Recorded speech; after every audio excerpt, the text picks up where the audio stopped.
Исламдоров, Өрүкзар, Аңгеме.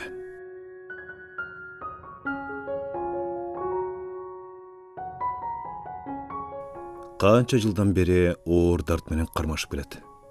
Канча жылдан бери төшөктөн башы көтөрүлгөн жок, бирок ошентсе да ал дагы бир жазга жетти. Кээде гана оор көрүнүп терезеден тыштагы дүйнөгө чарчаңкы көз ыргытып коет. Колмай ачылган терезе артында карыган аял Атыргүл очок башында тамак бышырып, эржеткен уулдары жер казып алек. Казандын астында күйүп жаткан бутактардын тырсылдаган дауыштары угулат. Тамактын жана түтүндүн жыты мурун жарат. Атыргүл, Атыргүл. Онту үн менен аал аялын чакырды. Атыргүл дароо маани бербеди. Акыры уккан соң терезеге жакындап келди. Өрүкүлдөдүбү? Деди аал аялына. Эмне дедиң? Өрүкүлдөдүбү деп атам. Кайра сурады. Гүлдөдү. Гүлдөгөн не кыласың? Каримбай көзүн шыпка буруп бейир үшкүрүнүп алды. Атыргүл кайра өз ишине кайта бермекчи болуп атканда Каримбай кайра чакырды. Атыргүл, Айбек менен Кайратты бияка айтып жиберген, деди ал. Азыр айтам. Ал аялына тигиле карады. Кемпир уулдарына барып, аларды атасына жөнөттү. Улуу уулу Кайрат керебеттин жанына келди. Агасынын артында кичүүсү Айбек. Ата, бизди чакырдыңызбы? Деди Кайрат.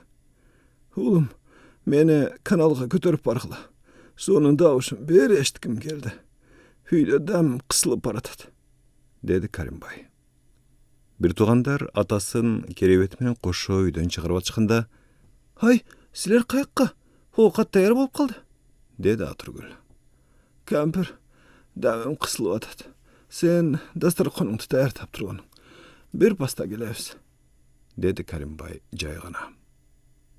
Көп өтпөй үчөө Өрүкзарга жакындап калышты.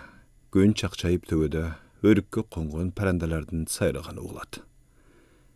Айбек, талпактабай бас, атама оор болуп атат, деди Кайрат инисине. Аракет кылып атам ама, аңгыл дөңгүл жер болсо не кылайын, деди Айбек чарчоосун жашырып.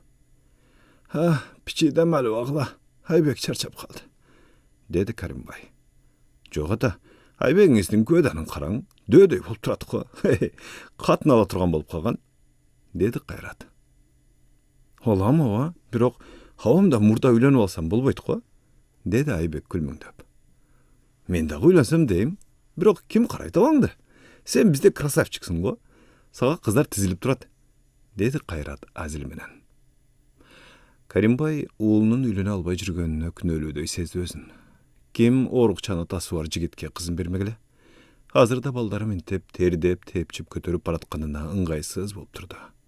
Өзүн ашыкча жүк сезди.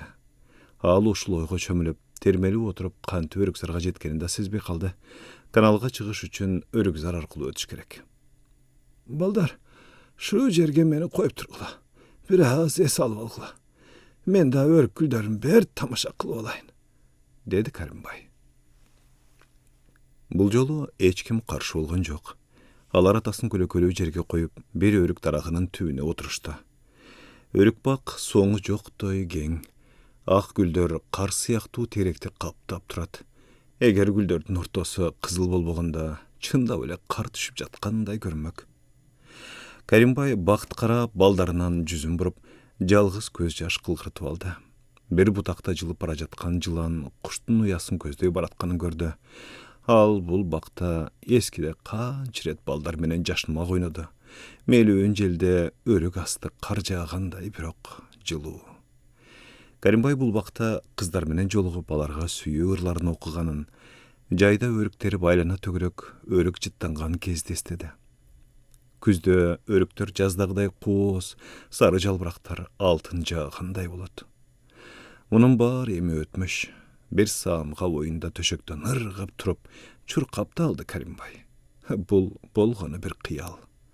Төшөктөн тураарына үмүтү качан эле үзүлгөн. Ал баг астында кеп куруп отурган Айбек менен Кайратка карады. Ал кантип балдары ушундай чоңоюп кеткенине таң кала карап жатты. Көпкө карады Каримбай. Айбегим мага, Кайрат болсо апасына окшош экен деп койду иштен. Каримбай да жаш болчу бир кезде. Бирок Жашты азыр бир түш сымал эле өтүп кеткен сыягы ага. Эми башка бутка тура албастыгын түшүнгөн Каримбай бир саамга балдарынын жаштыгына, эсен соолугуна кызганып кетти да, кайра иштен өзүн чекирди. Тобо келтирди. Кеселдин дарты ичинде, анын абалын өзүндөй бейбак гана түшүнөт. Кайта келгис жылдарды эстеп отуруп ал, орунду да унуткансып, бир азга үргүлөп кетти. Көзүн ачканда алар каналдын жээгине жетип калышкан экен. «Чайпы ойбас, атамды кыйнап атасың», деди Кайрат.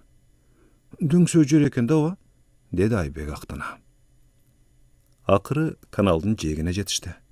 Керебетти жерге коюшканда Каримбай бир нерсеге шаштысы кетип тургандай, бирдемке издеп аткандай болду. «Кайрат, үкаңды алып үйгө барып кегиле». «Не керек эле ата?» «Пиала албай калыптырбыз», деп ыңгайсыз жооп берди Каримбай. «Пиаланы не кыласыз ата?» деди Айбек. «Каналдын суунан бир урттап алсам дедим эле балам, үйгө барып кегилеме», деди Каримбай жай гана. Айбек дагы бир нерсе деп айтайын деп аткан, бирок Кайрат анын ийнине колун коюп токтотту. «Эй, жүгүргөн бойдон барып келбейикпи? Ким акыркы болуп жетсе, ошол кийими менен каналга секирет», деди Кайрат инесине. Каримбай уулдарынын алыстап бара жатканын карап турду. Алар өрүксарга кирип, кайып болгучакты көзүн алардан албай карады. Каримбайдын кургак эриндери балдарынын артына бир сөз айткандай болду. Алар алыстаганына толук ынанганында гана Кулунду каналынын шар агымын карап, жаш кезде достору менен ушул каналга сууга түшүп секирип ойногон күндөрүн эстеди. Ордунан турууга аракет кылды, бирок алы жете тургандай эмес. Акырын оңго, солго термелип, бир убакта катуу силкине канал тарапка оодарылды. Шар аккан суунун бир гана чулп эткени угулду. Кайрат менен Айбек өрүк бакты аралай атасына жарыша чуркап келе жатышты. Өрүк гүлүнүн кардай аппак желекчелери жерге желпип жай кулап жатат. Гүлдөрдүн баары күлүп түшкөндө бүчүрлөр королоп, жаш өрүктөр пайда болот.